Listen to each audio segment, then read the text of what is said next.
ರಾಜ್ಯಾದ್ಯಂತ ವ್ಯಾಪಕ ಮಳೆಯ ಮುನ್ಸೂಚನೆ. ಭೂಕುಸಿತ, ಪ್ರವಾಹ, ಕಡಲ್ಕೊರೆತದ ಆತಂಕ.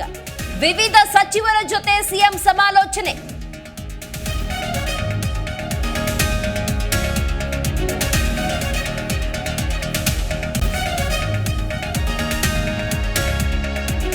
ತಡರಾತ್ರಿ ಮಂಡ್ಯದಲ್ಲಿ ಅಬ್ಬರಿಸಿ ಬೊಬ್ಬಿರಿದ ವರುಣ. ಯಾರ್ಪೇಟೆ ಬಸ್ ನಿಲ್ದಾಣದಲ್ಲಿ ಚರಂಡಿ ನೀರು. ಬಸ್ ಪ್ರವೇಶವಾಗದ ಪರಿಸ್ಥಿತಿ ನಿರ್ಮಾಣ.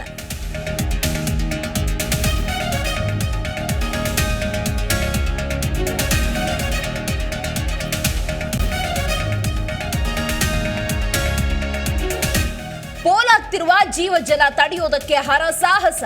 ಕೆಲ ಹೊತ್ತಲ್ಲಿ ಗೇಟ್ ಅಳವಡಿಕೆ ಕಾರ್ಯಾಚರಣೆ ಶುರು. ಸ್ಥಳದಲ್ಲೇ ಬೀಡು ಬಿಟ್ಟ ಕನ್ನಯ್ಯ ಟೀಮ್.